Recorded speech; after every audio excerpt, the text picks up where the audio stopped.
secretos de tu alma. Dime cuál es el camino de tu divino amor. Les racines du ciel. Une émission de Lélie Anvar avec la participation de Frédéric Lenoir.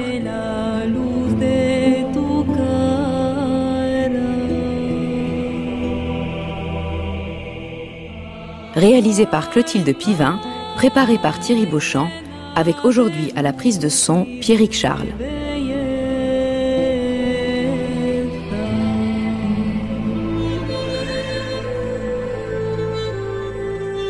Aujourd'hui, je vous invite à voyager non seulement des rives de la Garonne jusqu'au Congo et retour, mais aussi du visible à l'invisible, des mots vers les signes, en espérant d'ailleurs que ce voyage-là soit sans retour.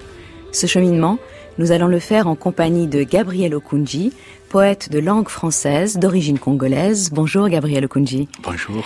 Vous êtes donc poète, ou selon votre propre expression, apprenti poète, en chemin vers la plénitude du signe et la réalisation de votre humanité profonde. Mais vous êtes aussi, indissociablement, un moéné, comme on dit chez vous, c'est-à-dire un initié selon les rites animistes. En effet, pour vous, cette initiation que vous avez reçue est source d'inspiration poétique et votre poésie elle-même se donne comme une initiation. Initiation aux arcanes de l'invisible, au monde des ancêtres, à la communion avec tout ce qui est, au cœur battant de la vie. Dans la vie de tous les jours, en France, qui est aussi votre pays d'adoption, vous êtes psychologue clinicien à Bordeaux et chargé d'enseignement à l'université. Et par conséquent, vous êtes, dans toutes les dimensions de votre être, un homme de parole. Parole reçue, parole donnée, parole écoutée, parole transmise. Héritier d'une riche culture orale, enracinée dans plusieurs langues d'Afrique, et en particulier, si je ne me trompe, le tégué, qui est la langue parlée au Congo, vous avez publié pourtant de nombreux recueils de poésie, donc des recueils écrits et écrits en français, et quel français! Votre dernier ouvrage en date, publié en mai 2015, est une anthologie parue chez Fédérope, qui porte un très beau titre, comme une soif d'être homme encore, et qui en fait est une anthologie dans laquelle vous reprenez un certain nombre de poèmes que vous avez publiés avant. En 2010, vous avez reçu pour l'ensemble de votre œuvre poétique le Grand Prix littéraire d'Afrique noire, et puis vous avez aussi publié des livres d'entretien. Et je voudrais citer un livre sur lequel je me suis appuyée aussi pour préparer cette émission. C'est un livre écrit par Jacques Chevrier, qui s'intitule Gabriel Okoundji, poète des deux rives, publié aux éditions La Cheminante. C'est un livre qui vraiment permet d'entrer aussi dans votre œuvre et de comprendre de quoi il est question. Gabriel Okoundji, commençons, si vous le voulez bien, par définir les mots, puisque vous aimez tant les mots et le bruit qu'ils font, mais que vous aimez aussi un usage précis de la langue. Alors, que recouvre pour vous le vocable de poésie? Le vocable de poésie, oh là, c'est une question difficile. La poésie est un chant, mais elle est aussi une parole. Hein. Vous savez, la poésie, c'est le premier sentiment littéraire chez tous les peuples. Depuis la Mésopotamie, avec l'Enuma Illich, qui est le premier poème écrit par nos anciens, depuis les Grecs, avec Hésiode et sa Théogonie, depuis Dante Alighieri, enfin, on pourrait comme cela... donc, les poètes ont toujours célébré le cosmos, ils ont toujours psalmodié l'univers. Mais la poésie, telle que je la conçois, c'est avant tout une parole, c'est une parole qui parle à la parole, une parole qui parle à la parole de l'homme, celle qui permet, une fois si on a réussi à la dire et que la personne en face a réussi à l'entendre, elle permet, je crois, la part miraculeuse de l'existence. Oui, alors vous avez dit justement que la poésie est un chant, oui. Et c'est vrai qu'au départ, dans les premiers temps de l'humanité, on n'avait pas besoin d'écriture. La poésie était déjà là, et elle était là dans la voix, en fait, de l'être humain. C'est cela, oui. Elle était là dans la voix de l'humain, qui, pour la faire entendre de façon profonde, pour faire éclore la part de la lumière de la parole, elle passait par le chant. Et comme j'aime à dire, en Afrique, d'où je viens, le matin de la parole est encore partout. Partout, que ce soit au marché, que ce soit dans la rue, dans des bars, tout est chant, tout est rythme. Pendant longtemps, je me disais, pourquoi on dit que les Africains ont le rythme dans la peau? Parce que moi-même, je l'avoue ici, je ne sais pas danser. Je ne suis pas bon. Et j'avais toujours ce complexe. Chanter, c'est pas grave. Oui, j'avais toujours ce complexe de me dire. Et puis un jour, je me suis dit, mais oui. Ce rythme-là, c'est le rythme de la poésie, qu'il conjugue au quotidien avec cette part de rythme fondamental. Les Grecs ont fait de la poésie un chant, les Africains ont amené cette part de cadence, de tam-tam, de tambour, qui permet de compléter l'écoute humaine afin de l'éveiller dans ses profondeurs pour apaiser l'âme face aux dénivellations de la terre. Oui, et donc parlons-en de cette enfance bercée au fond par le chant de cette Afrique en fait qui est votre terre natale, de cette enfance où vous recevez d'ailleurs la poésie d'abord par la voix des femmes, et ça c'est aussi une spécificité à la fois de votre œuvre, la présence des femmes, et aussi peut-être de la poésie première. Peut-être que la poésie première est un chant avant tout de femmes qui est là pour consoler les petits-enfants qui sont venus dans ce monde. Tout à fait. Gabriel Okoundji. Tout à fait, oui. C'est-à-dire que j'ai eu une enfance prolongée. Comme vous dites si bien, le poème est avant tout cette voix d'une femme qui accueille son fils lors de son arrivée au monde. Mettre au monde, c'est accueillir un monde. Dans le monde qui existe, c'est rajouter un monde nouveau. Et ce monde-là a besoin d'avoir quelque équilibre dans son écoulement, dans son mouvement, dans sa révolution. Et la femme apaise cela. Mais dans la mesure où c'est une évidence. C'est la femme qui donne vie. On est mère de façon biologique, de façon évidente, et on est père de façon culturelle.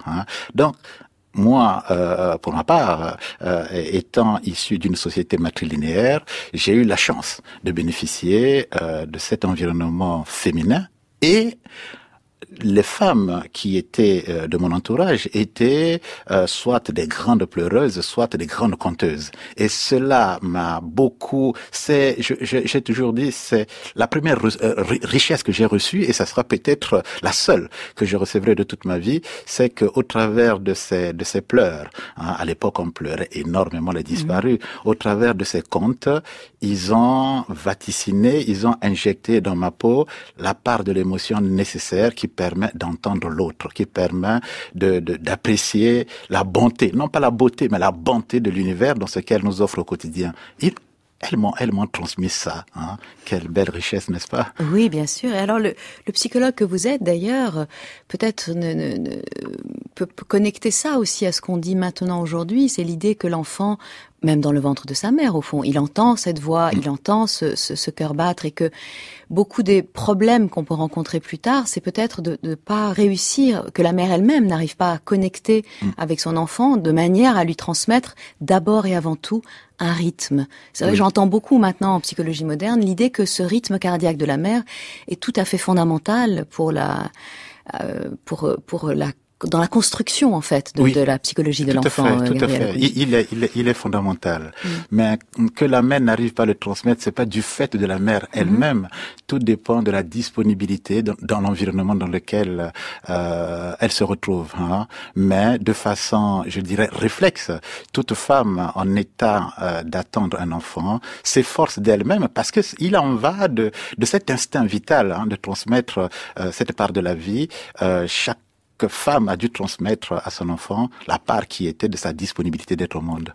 Voilà, alors cette disponibilité, justement, c'est ça que je perçois comme différence. C'est-à-dire quand vous parlez du féminin, en fait, dans lequel vous avez grandi, dans cette espèce de liquide amniotique féminin dans lequel vous avez grandi, j'ai quand même l'impression qu'il y a une connexion beaucoup plus naturelle, décomplexée, plus... je sais pas comment dire, plus proche des énergies vibratoires de la nature. Je dis ça par faute de meilleurs mots. Donc, dans la relation enfant-mère, et en particulier dans la relation fils-mère, c'est quelque chose qui est quand même mieux donné en Afrique. Je sais pas si c'est plus donné, mais c'est mieux donné en Afrique. Et peut-être que nous, en Occident, on devrait en prendre de la graine. En vous lisant, j'ai vraiment l'impression que c'est quelque chose dont on devrait prendre de la graine. Oui, mais je pense que l'Afrique a encore beaucoup à apporter dans la connaissance de cet univers dans lequel nous sommes.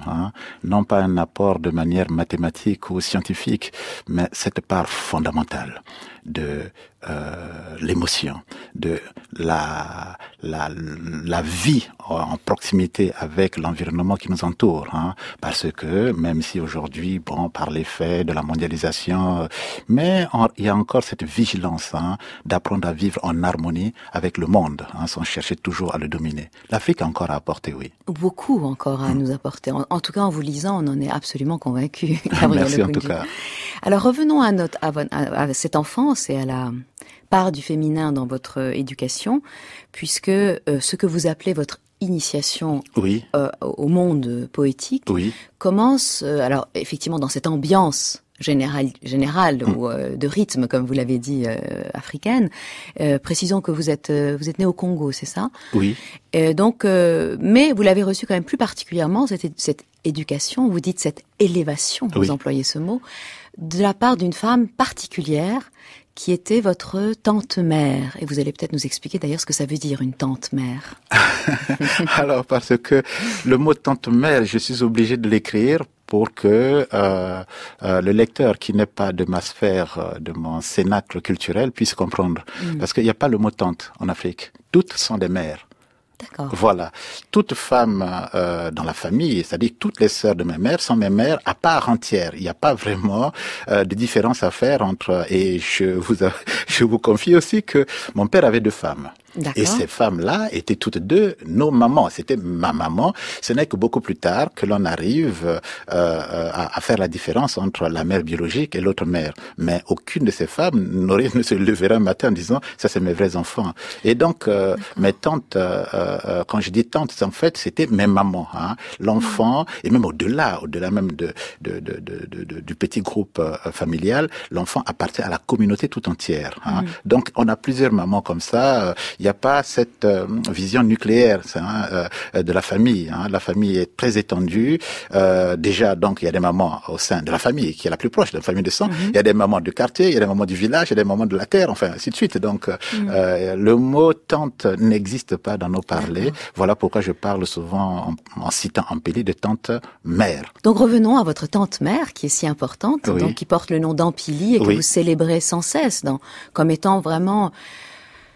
la source, la racine, la muse, je ne sais pas comment le dire, finalement de toute votre œuvre poétique. Elle est toujours là, quelque part. Elle chuchote dans vos mots. Elle ne peut pas être ailleurs que dans le murmure quotidien, au fond de mon oreille, puisque c'est elle qui m'a appris à voir la lumière de la parole. Oui, la parole a une lumière. On peut la voir. Ampélie m'a donné ça. Ampélie a donné en moi cette vigilance.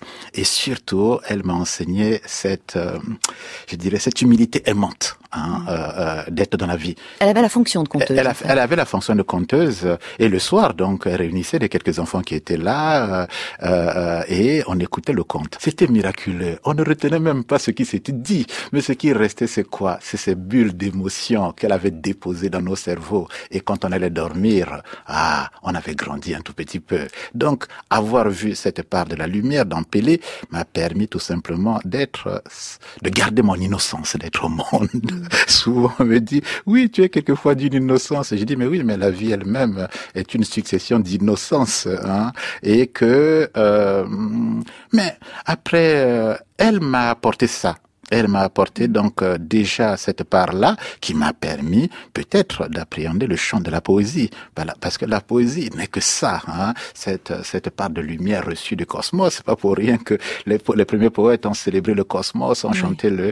Et après, je pense qu'elle avait préparé le petit bonhomme en moi à ce qui... Est-ce que c'était vraiment prévu? Est-ce que c'est le hasard de l'existence? Alors encore que je ne crois vraiment pas du tout au hasard. Et lorsque j'ai 9 ans, tout cela se passe quand j'ai 5, 6, 7, 8 ans. Bien sûr, c'est la toute petite enfance. Voilà. Et après avoir fait le tour de mes tantes, on m'invite, donc je reviens dans mon village, et 2 ans plus tard, mon père va mourir. Et avant la mort de mon père, lorsqu'il a senti que le crépuscule était proche de son regard, de son corps, de sa verticalité, et il a eu cette part noble de garantir aux vivants hein, la continuité du monde des vivants. Je jouais avec des copains, on était là. Pourtant, mon père avait 10 enfants. Il y avait d'autres garçons. Je n'ai jamais su jusqu'à ce jour. C'est peut-être ça ma quête. Hein, on m'appelle, Gabriel, il faut que tu viennes, ton père t'appelle. Bon, mais je me déplace là, comme un gamin de 9 ans, je savais pas pourquoi mon père m'appelait, et j'arrive, il était là, avec quelques dignitaires, il devait avoir la cinquantaine, parce que quand on a cet âge-là, ceux qui ont 50 ans sont des vieux, il devait avoir mon âge aujourd'hui, et peut-être beaucoup plus, je n'en sais rien, et là, on me fait asseoir sur la natte et mon père me tient la main, deux autres personnes me tiennent la main, me soulèvent, me posent sur cette natte-là, donc au-dessus de la natte, pose une peau de panthère. Et papa, avant de mourir, puisqu'il était moinin, fait de moi le moinin. Et voilà pourquoi dans mes livres, il y a le mot moinin en italique entre mon prénom et mon nom de famille. Et cet homme-là, qui une année environ avant sa mort, fait de moi le père de son père, le grand-père de son grand-père, de son grand-père, l'oncle de son oncle. C'est-à-dire, je suis devenu l'ascendant de sa descendance. Et là, alors, expliquez-nous ça, parce que c'est un peu difficile à comprendre quand on n'a pas la culture qui est la vôtre. Oui. Exactement, quand on devient moinet, ça veut dire qu'on devient à la fois initié et en même temps le garant de la lignée ancestrale? Oui, on devient le porteur de la parole de tout un peuple. On devient le garant spirituel de ce peuple-là. Voilà la fonction de moinet. Mais quand on a 9 ans, on ne sait pas de quoi il s'agit. On ne sait pas de quoi il s'agit. Voilà. On ne sait pas de quoi il s'agit et on me met là et puis je ne comprenais pas ce qui se passait. Et après, la chose est finie, papa est décédé. Là, quand la terre tourne, il faut apprendre à tourner avec elle. Alors on a tourné avec elle, bien que ce deuil jusqu'à aujourd'hui demeure en moi. Et je fais des études.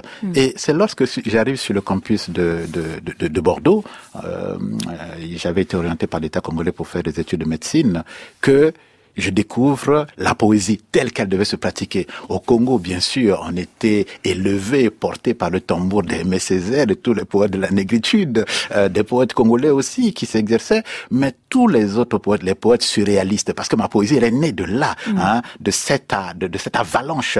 Alors, c'est en France que je découvre cela. J'étais là entre l'anatomie, la physiologie, la biochimie, des choses qui étaient vraiment pour moi trop intellectuelles. Oui. Et cette part qui m'était donnée chaque soir, je marchais au bord de la Garonne, alors, comme l'a fait Oderlin quelques années avant moi, parce qu'Oderlin a vécu à Bordeaux. Ah oui, je ne savais pas ça. Oui, en 1902. Donc sur les pas d'Oderlin. Voilà, en 1902, il est venu à Bordeaux. On dit de lui que c'est l'homme qui est arrivé à Bordeaux en traversant le fleuve et qui est reparti en le célébrant. Donc il allait chaque soir au bord de la Garonne pour respirer des bains philosophiques, il appelait ça. Et donc, en respirant ces bains philosophiques, quelques années beaucoup plus tard, après Oderlin, je lève ma tête dans le ciel et c'est là où je vois le Breton, les René Char, les Isidore Ducasse qui étaient là, qui tournoyaient dans ce cosmos-là. Waouh, le cosmos des poètes. Voilà. Et je m'essaie à la poésie. Et c'est lorsque je m'essaie à la poésie que je me rends compte que non, il me faut apporter autre chose. Et je me ressouviens de manière intellectuelle que je suis moinin. Alors, il faut que je reparte là-bas pour essayer de savoir ce que sont les moinins. J'ai été tellement badigeonné par l'esprit scientifique que je vais voir le professeur Souri Camara, qui est toujours vivant à Bordeaux, en disant, je vais compléter mes études en faisant une thèse d'ethnologie pour aller apprendre le métier, ce que font les moinins, pourquoi on est... Alors, qu'est-ce que c'est qu'être moinin? Voilà, et je viens avec ma méthodologie scientifique, il me regarde et me dit non, il y a rien, non, tu n'es pas encore prêt à entendre les choses de moinins. Et puis de toute façon, il y a rien à révéler. Alors moi, j'étais quelque peu déçu, et je reviens, j'ai éteint le chemin de ma thèse. Quelques années plus tard, quand je repars, et j'avais 40 ans, et c'est là où Mpampo apparaît, cet homme qui va voilà, se révéler. Alors ça, c'est le deuxième pôle de l'initiation. La première, c'était votre tante-mère, c'était Ampili. Oui. Et puis, vous allez faire autour de 40 ans. Donc ça, c'était dans l'enfance la plus tendre. L'enfance la plus tendre, Puis autour de 40 ans, vous allez faire la rencontre de ce monsieur. Voilà. Oui. Qui va devenir, en fait, votre maître spirituel, en quelque sorte. Oui. Je suis son maître parce que les moinets, c'est une confrérie qui est très bien structurée. Il y a ce qu'on appelle les ébaniki qui sont à la base donc de cette confrérie et on élève parmi les ébaniki ceux par leur pondération, par leur capacité d'analyse, etc., qui deviennent des obélas. Et le vrai pouvoir des moines est porté par ces obélas-là. Ce sont eux qui désignent à quel moment faut-il transmettre, faut-il initier le moine. Quand j'arrive en 92 avec mon arrogance de jeunesse, croyant que je savais tout, ils ont bien vu que je n'avais pas encore rien compris. Et lorsqu'un homme débarque en disant je sais tout, donc il faut qu'on prenne le temps pour lui apprendre encore ce que c'est que l'existence. C'est vrai dans toutes les spiritualités du monde. Mais là, voilà. pour le coup, on est vraiment dans quelque chose de très commun. C'est vrai qu'en vous lisant, je me disais, c'est étonnant, ça me faisait penser à beaucoup d'autres histoires de mystiques, en fait, qui sont partis à la quête et qui sont partis en croyant qu'ils savaient tout et qui se sont rendus compte qu'au fond, c'est ça. Ils ne sauraient tout que le jour où ils ne sauraient plus rien. C'est ça. Hein. Si tu sais que tu sais, tu ne sauras pas. Si tu sais que tu ne sais pas, tu sauras. Et là, c'est au détour j'allais rendre visite à ma mère et c'est là qu'il se décide à venir me rencontrer et à me dire qu'il faut maintenant qu'on te donne ce qui t'appartient, c'est-à-dire de faire une initiation pour que tu possède désormais les attributs d'un moine. L'initiation, c'est l'enseignement. Il n'y a pas vraiment de secret. Il n'y a pas eu de choses transmises de façon opérationnelle. Non, pas du tout. En fait, j'aime à définir l'initiation comme la voie qui révèle la parole qui manque à la parole. C'est tout. C'est vraiment amener à l'humain la part de parole qui lui manque. Et cette part de parole, c'est quoi? C'est le désapprendre, lui désapprendre justement son savoir pour qu'il puisse apprendre. Mais apprendre quoi? Lorsqu'on a désappris son savoir, apprendre quoi? Apprendre tout simplement que la grandeur de l'humain ne repose pas dans la connaissance intellectuelle de type scientifique, mais dans sa capacité à saisir sa part d'émotion. Donc, à partir de là, j'ai compris qu'il est injuste de mettre l'intelligence au-dessus de l'émotion, comme je le faisais, puisque à l'université, c'est ce que j'ai entendu. Et que on m'a appris que l'émotion, c'est le premier sang de l'humain, c'est le premier neurone, c'est notre première peau, le cœur qui bat dans le langage de l'émotion. On va pas dire que personne ne peut jamais contrôler son cœur, je vais battre à tel pouls pour que je puisse... Non, pas du tout. Ce sont des choses qui nous échappent et qui s'ouvrent à ça. S'ouvre à l'émerveillement, tout simplement. C'est ça, l'initiation. Alors, on te désapprend le savoir, mais aussi, on te rappelle la part de l'humilité aimante. L'humilité aimante qui consiste à dire que, dans la mesure où tu ne sais pas, tu deviens de ceux qui ne savent pas compter jusqu'à 1. Mais le jour où il y a possibilité de compter jusqu'à 2, tu apprendras quand même à le faire. Mais n'en use pas parce que... En tout cas, n'en abuse pas. N'en abuse pas, voilà. Donc, on apprend au guetteur des sommets que j'étais, parcourant le monde entier. On me rappelait sans cesse que la terre est immense au pied d'un seul arbre. Alors, avec l'arrogance que j'avais, on me signifiait que la terre entière sur laquelle nous sommes, l'équilibre de l'humain repose sur les genoux d'une fourmi. Et quand on voit la petitesse de la fourmi, c'est une très belle expression. Voilà, quand on voit la grandeur de la fourmi et en même temps son infinie taille, on se dit mais voilà, mais c'est ça. Donc c'est tout cela que on apprend et on apprend aussi, comme je disais tout à l'heure. Parce que à partir de là, c'est ce qu'on appelle l'animisme. Mais l'animisme, c'est voilà, quoi? exact. Oui, expliquez-nous justement ce qu'on appelle l'animisme, parce que souvent ici on pense que l'animisme est une forme de paganisme, ou de chamanisme, pas du tout. Enfin, l'animisme, c'est vraiment, il faut bien entendre dans le mot animisme qu'il y a l'âme, l'anima. Il y a cette idée qu'on doit se connecter à ce qui est la vie, le souffle même de la vie et qui habite toute chose. Voilà, mais vous le définissez mieux que moi. Non, vous le définissez très très bien.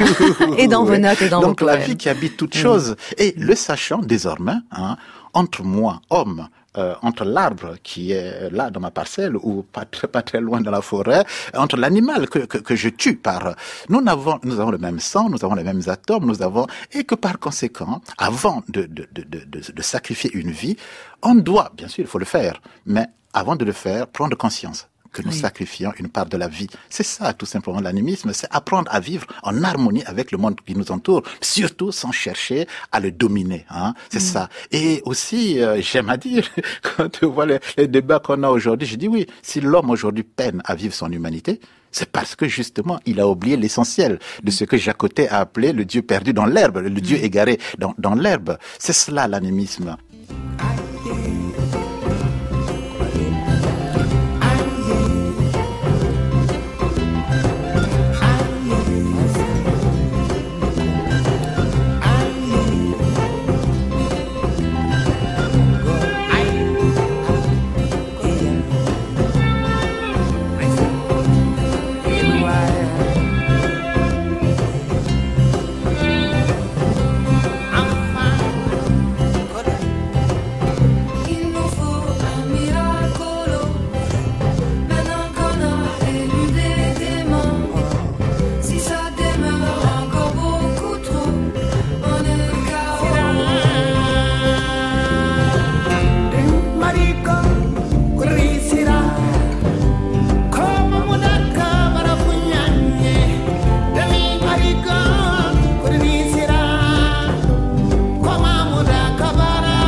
France Culture, Les Racines du Ciel, Lélie Onvar.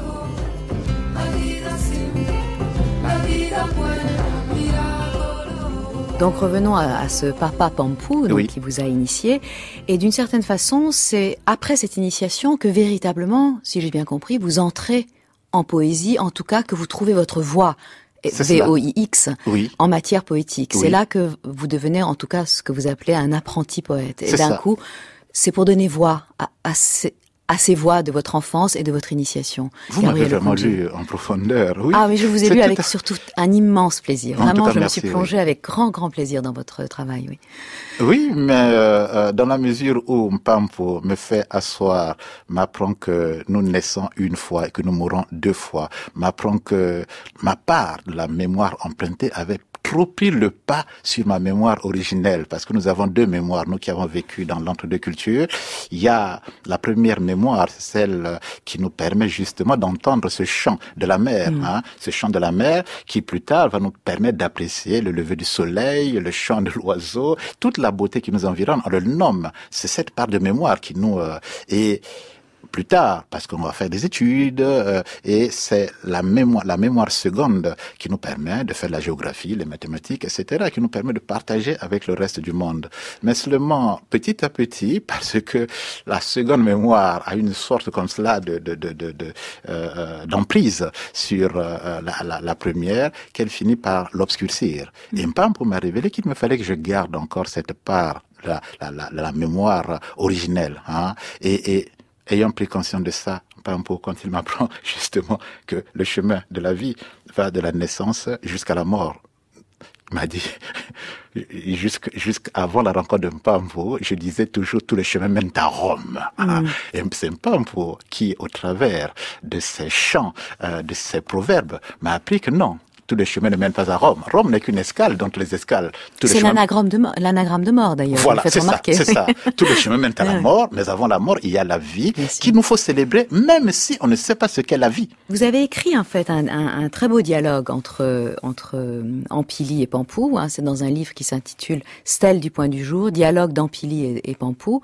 Alors, je vous propose, si vous le voulez bien, que nous lisions un passage de ce dialogue dans lequel moi je vais être la voix très modestement évidemment, d'Ampili, puisque c'est la part féminine, et vous allez faire la voix de Pampou. Donc on va lire un extrait de ce dialogue d'Ampili et Pampou. Allons-y. Elle lui dit: cet oiseau qui pose une seule patte sur le sol sait que toute racine n'a qu'un tronc. Cet oiseau possède le cœur de l'équilibre, mais il œuvre sans se l'attribuer. Cela lui vient de sa parfaite harmonie.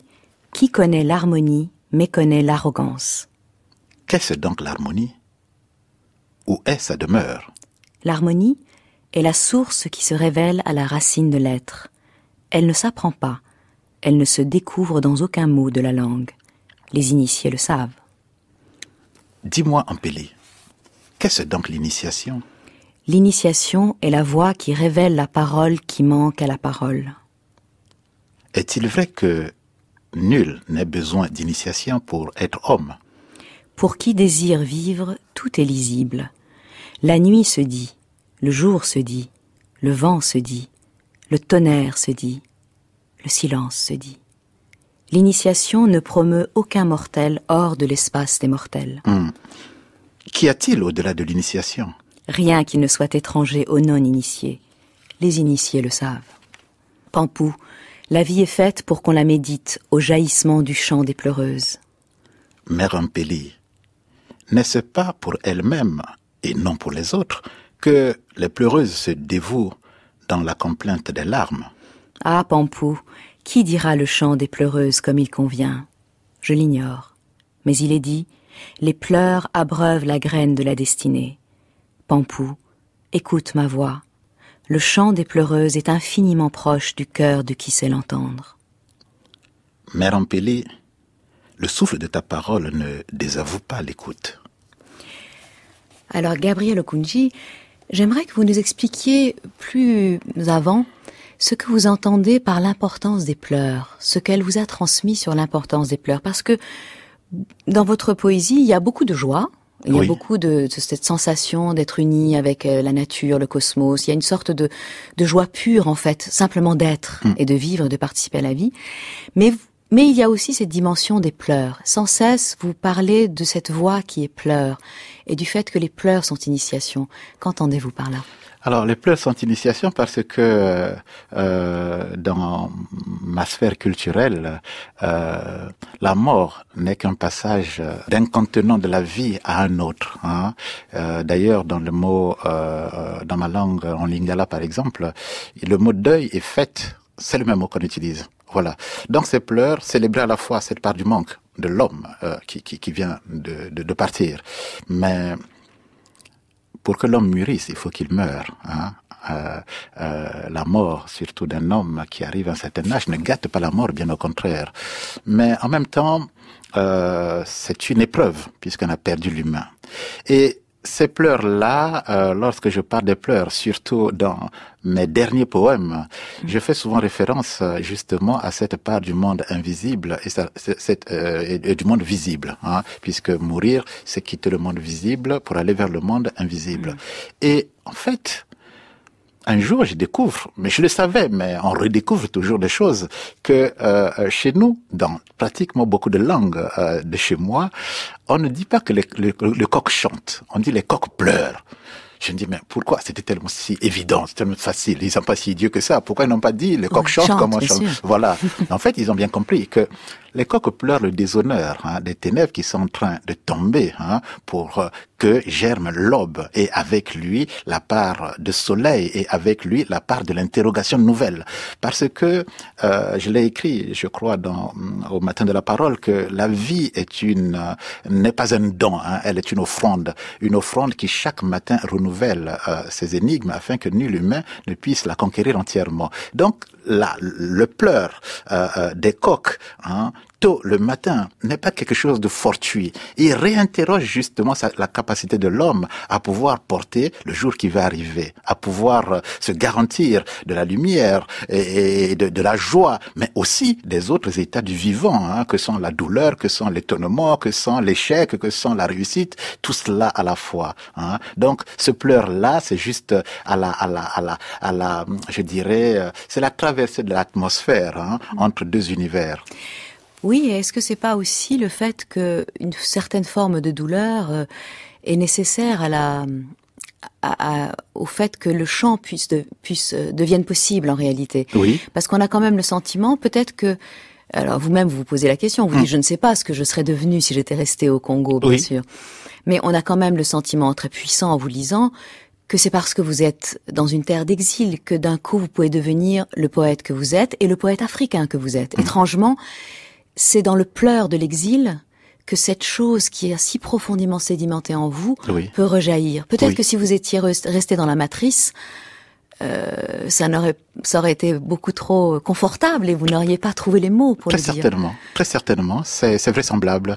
Mais ce pleur-là, justement, si je l'évoque avec répétition, c'est parce que ce pleur est le chant qui me permet de guérir, hein, de ma douleur existentielle, ce chant qui me permet de marcher malgré les déviations de la terre, ce chant qui me permet d'être debout, hein, et de faire face au monde. Ce chant-là, ce pleur-là, oui, je ne sais pas si au Congo j'aurais pu le chanter avec le même accent, avec la même insistance, mais bon, le hasard ou le destin, l'homme est là où le destin l'a placé. Il m'a placé là, sur le bord de la Garonne. Alors, je célèbre ce chant, non pas seulement pour moi, mais pour le partager avec le reste du monde, que sont mes compagnons en poésie à Bordeaux, que sont mes lecteurs au Canada, que sont j'étais surpris qu'un pays comme la Finlande, qui de prime abord n'a pas vraiment de lien étroit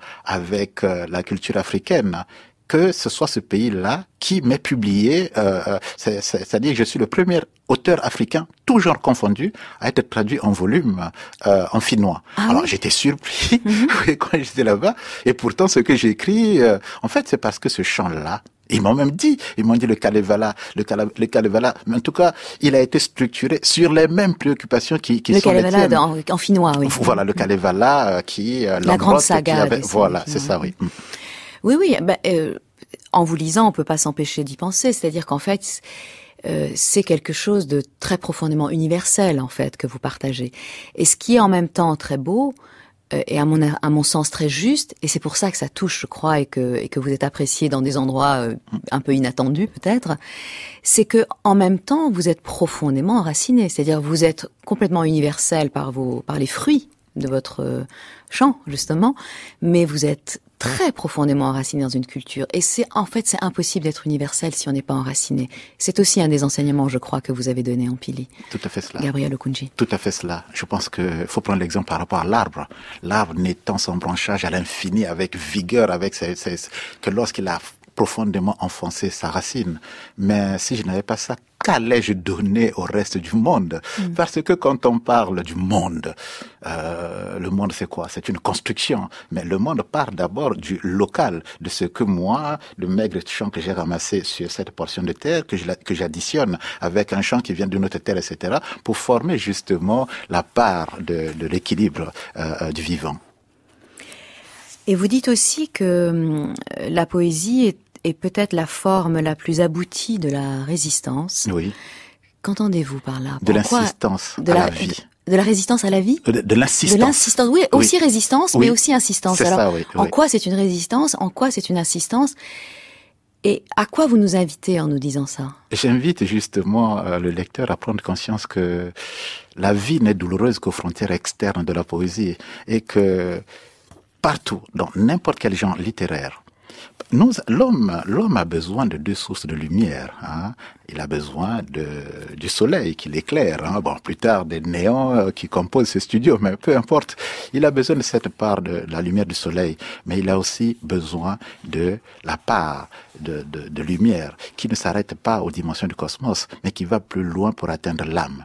Mais d'où peut venir cette parole que par la parole bien scandée et dite avec cette part de sincérité d'être au monde, cette part d'évocation, c'est par la parole poétique que peut passer cette lumière-là. Cette lumière qui, une fois que l'homme l'a entendue, peut atteindre son âme pour qu'il puisse justement se retrouver homme parmi les hommes.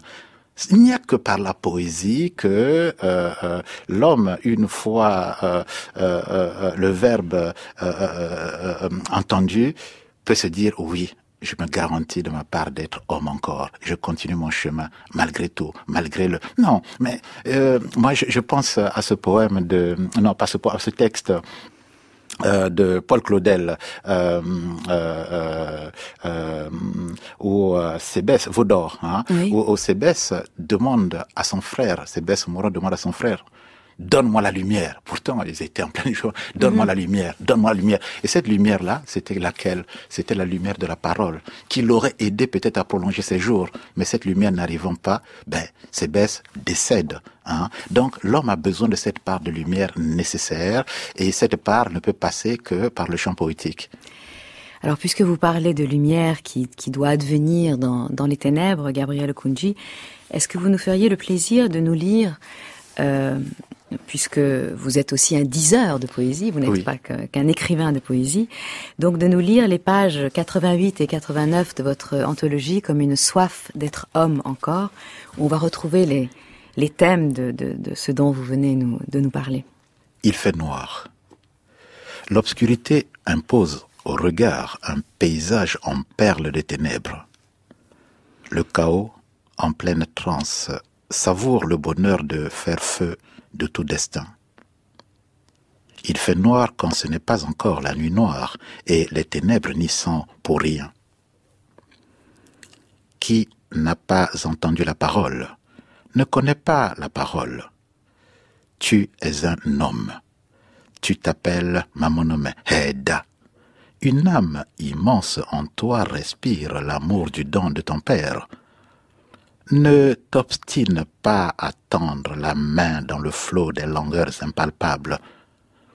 La sueur de ton front a coulé en péril dans le fleuve de la déchirure, et qu'importe. Qu'importe le nom de la douleur. Qu'importe l'ivresse du souffle, ô mon fils. Que la haine s'efface de ton cœur. Que la soif d'être au monde ne t'égare pas. Alors on voit ici apparaître les thèmes du souffle, qui est un thème tout à fait fondamental, puisque vous reliez en réalité la poésie à l'âme, comme étant précisément le langage de l'âme. Donc en ce sens c'est un souffle, puisque l'âme aussi n'est qu'un souffle. On retrouve donc ce thème, et aussi le thème de l'amour que vous n'appelez jamais amour. Non. Vous prenez grand soin de presque ne jamais, si je ne m'abuse, je ne l'ai pas vu sous votre plume. Et pourtant, vous en parlez tout le temps. Oui, bien sûr. Bien sûr. Le poème est une réponse à l'appel du divin. Et le divin, c'est quoi? C'est l'amour. Hein? C'est cette part d'amour-là, je la place tellement haut que je n'ai jamais su comment la nommer.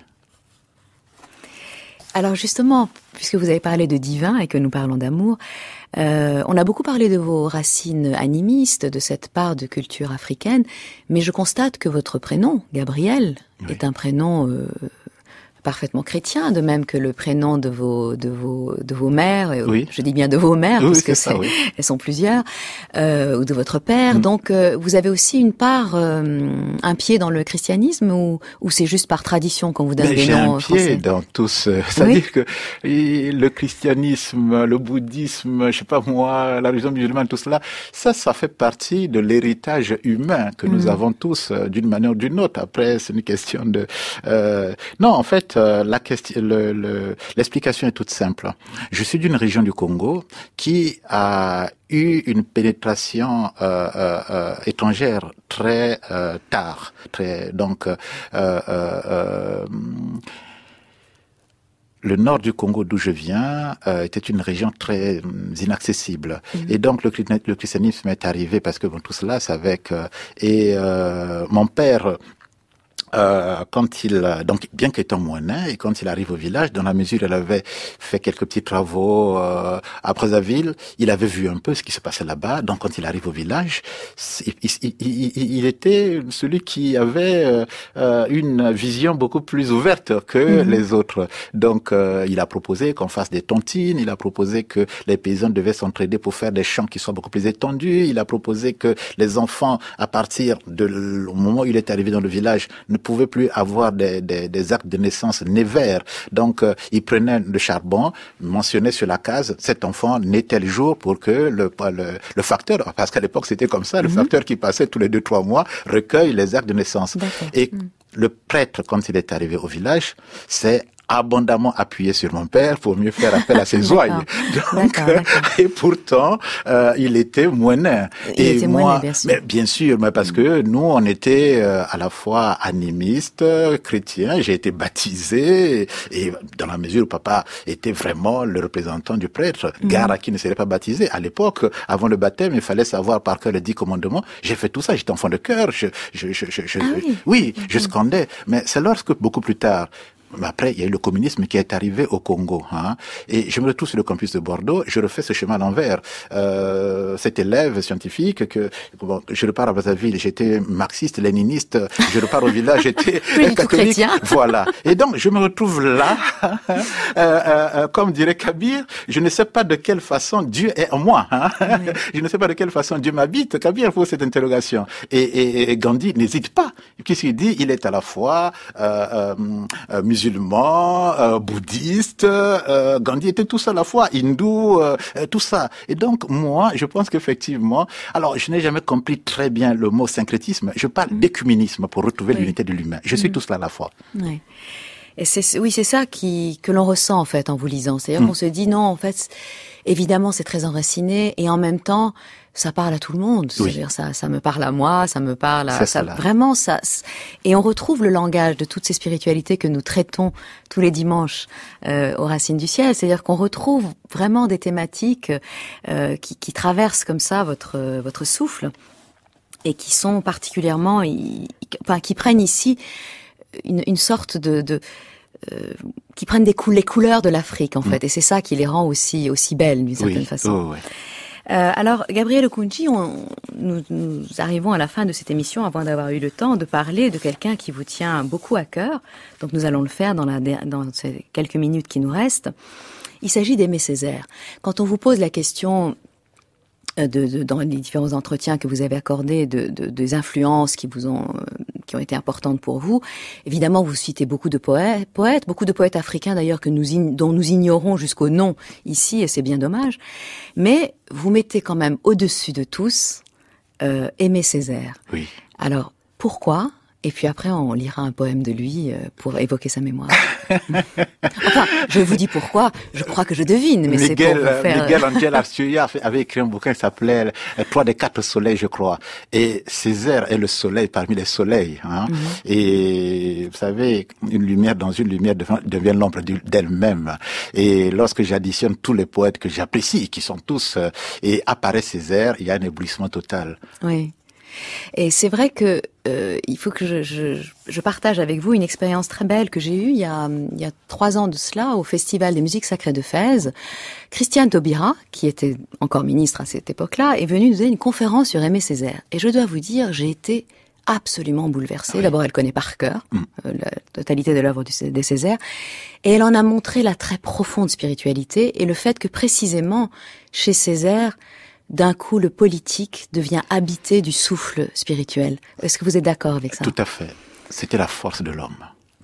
Alors, du coup, j'ai choisi un poème que j'aime beaucoup, qui s'appelle Prophétie, qui est extrait du recueil Les armes miraculeuses. Justement, les armes miraculeuses. Là où l'aventure garde les yeux clairs, là où les femmes rayonnent de langage, là où la mort est belle dans la main comme un oiseau, saison de lait, là où le souterrain cueille de sa propre génuflexion un luxe de prunelles plus violent que des chenilles, là où la merveille agile fait flèche et feu de tout bois, là où la nuit vigoureuse saigne une vitesse de purs végétaux, là où les abeilles des étoiles piquent le ciel d'une ruche plus ardente que la nuit, là où le bruit de mes talons remplit l'espace et lève à rebours la face du temps, là où l'arc-en-ciel de ma parole est chargé d'unir demain à l'espoir et l'infant à la reine. D'avoir injurié mes maîtres, mordu les soldats du sultan, d'avoir gémi dans le désert, d'avoir crié vers mes gardiens, d'avoir supplié les chacals et les hyènes, pasteurs de caravanes, je regarde. La fumée se précipite en cheval sauvage sur le devant de la scène, ourle un instant la lave de sa fragile queue de paon. Puis, se déchirant, la chemise s'ouvre d'un coup, la poitrine, et je la regarde en île britannique, en îlot, en rochers déchiquetés se fondre peu à peu dans la mer lucide de l'air, où baigne, prophétique, ma gueule, ma révolte, mon nom. Gabriel Okoundji, un mot sur cette prophétie de Césaire. Oui, la prophétie de Césaire, vous savez, elle dit tout. On parlait tout à l'heure d'œcuménisme, de ne pas se sentir toujours étranger face à une vision religieuse ou spirituelle. Il dit tout. Et tout ce que dit Césaire, son combat, c'était pour tout faire. Non pas pour défendre une cause des uns des autres, non. Lui, c'était l'élève de Mallarmé. Il aimait beaucoup de Mallarmé. Donc, son combat était ça, ce qu'on entend là, dire le mot dans sa toute puissance pour que le ciel ne s'écroule pas. Ce que vous faites aussi, Gabriel Okoundji, à votre façon. À ma modeste place. Oui, mais je vous remercie vraiment beaucoup pour tout ce que vous avez écrit et tout le plaisir que vous m'avez donné vraiment de lecture. Merci aussi d'être venu ici, aux Racines du Ciel, nous initier au secret de la création poétique et célébrer avec nous justement la beauté de l'invisible. Je rappelle les titres des ouvrages sur lesquels je me suis particulièrement appuyée pour préparer cette émission et dans lesquels les auditeurs pourront retrouver votre bibliographie qui commence maintenant à être un peu longue. Donc il s'agit de Comme une soif d'être homme encore, anthologie parue chez Fédérop, et l'ouvrage de Jacques Chevrier intitulé Gabriel Okoundji, poète des deux rives, aux éditions La Cheminante. Merci beaucoup Gabriel Okoundji. Merci. Je voudrais aussi signaler à nos auditeurs que je serai au Festival du Livre d'Issy-les-Moulineaux le 11 juin de 14h à 18h pour une séance de dédicace des 2 livres qui sont parus à partir des émissions que nous avons faites avec Frédéric Lenoir dans les dernières années, donc des émissions des Racines du Ciel. Ouvrage intitulé pour l'un Voix d'espérance et l'autre Chemin de sagesse, et qui sont une coédition France Culture Albin Michel. Donc je serai là pour une dédicace au Festival du Livre d'Issy-les-Moulineaux le 11 juin de 14h à 18h. Toutes les informations sont sur le site du Festival du Livre. En tout cas, il se situe sur l'esplanade de l'Hôtel de Ville de la ville d'Issy-les-Moulineaux. La semaine prochaine, je recevrai le philosophe Souleymane Bachir Diagne, un autre grand esprit qui nous vient de l'Afrique, pour parler du dialogue entre raison et révélation. C'était Les Racines du ciel, une émission de Lélie Anvar. Tout de suite, nous retrouvons Frédéric Lenoir pour ses chemins de sagesse.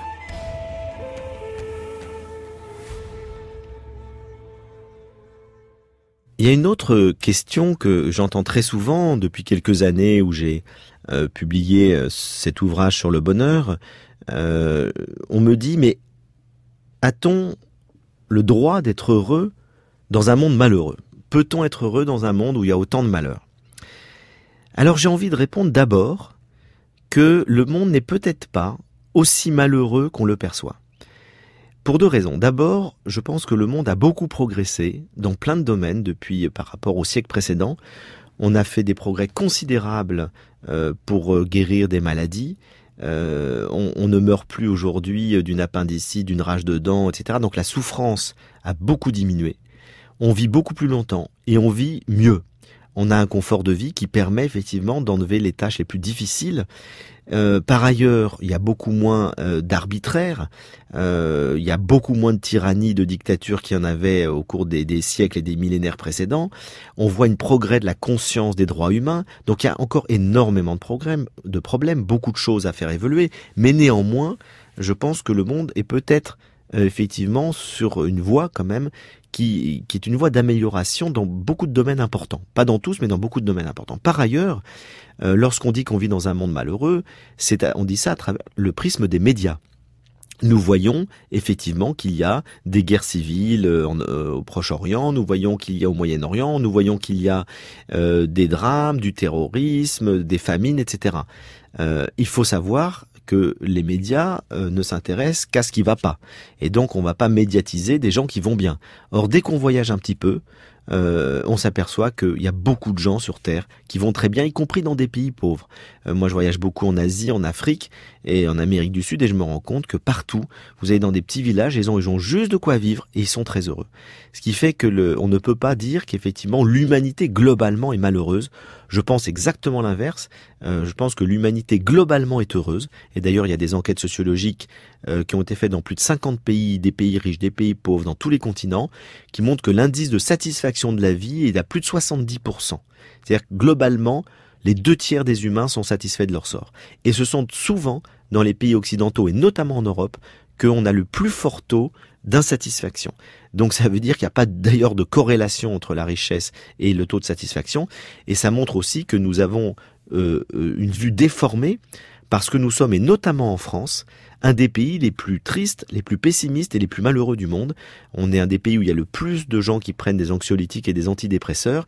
Et donc on projette sur le monde entier ce que nous ressentons comme le malheur. Finalement, la réalité, c'est qu'il y a des milliards d'individus qui sont plutôt heureux et qu'il y a du malheur, effectivement, qui peut toucher tout le monde, et qu'il y a des guerres civiles, et qu'il y a des réfugiés, et que ces gens-là sont dans le malheur. Mais ce n'est pas un monde malheureux. C'est du malheur dans le monde. Alors une fois que j'ai apporté cette précision, je dirais, est-ce qu'on a le droit d'être heureux parce qu'il y a du malheur dans le monde ? C'est comme ça qu'il faut poser la problématique. Eh bien, je dirais oui, 100 fois oui. Parce que en quoi notre malheur va apporter quelque chose au malheur du monde ? En quoi est-ce que si on est triste, malheureux, déprimé, on va aider les autres ? On aidera les autres parce qu'on aura de l'énergie, parce qu'on aura de l'enthousiasme, parce qu'on sera engagé et parce qu'on sera rayonnant. C'est-à-dire qu'au fond, être heureux, c'est ce qui nous permet de nous engager, de nous donner envie d'aider les autres.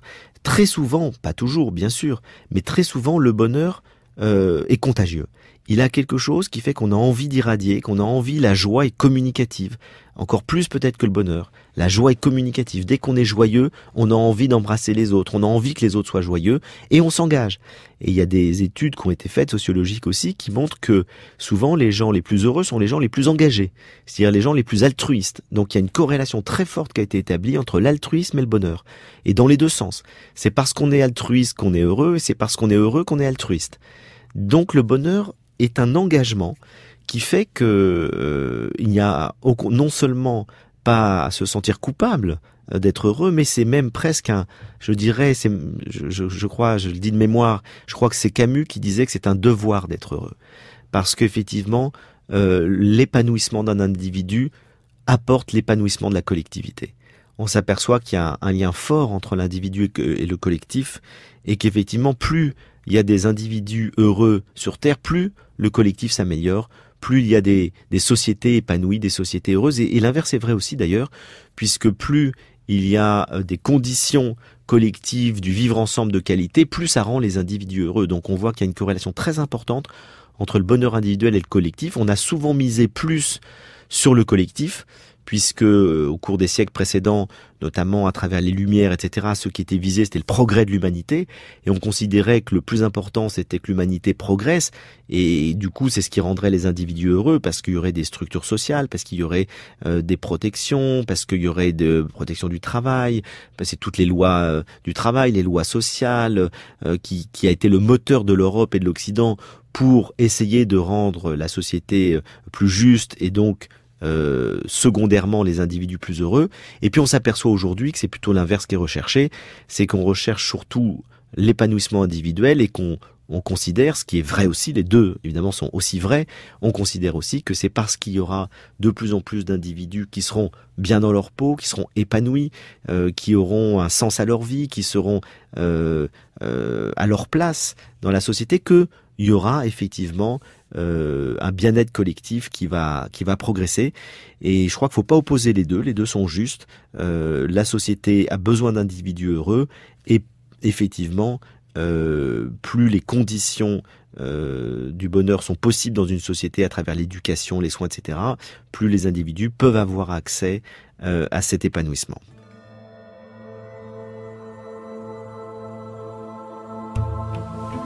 Je rappelle que vous pouvez podcaster cette émission ou la réécouter quand vous voudrez, à 7h du matin pour ceux qui regrettent notre précédent horaire de diffusion, de jour ou de nuit, à 4h de l'après-midi ou à 19h, pendant 1000 jours sur le site de France Culture. Dans quelques instants, rue des Écoles. À dimanche prochain.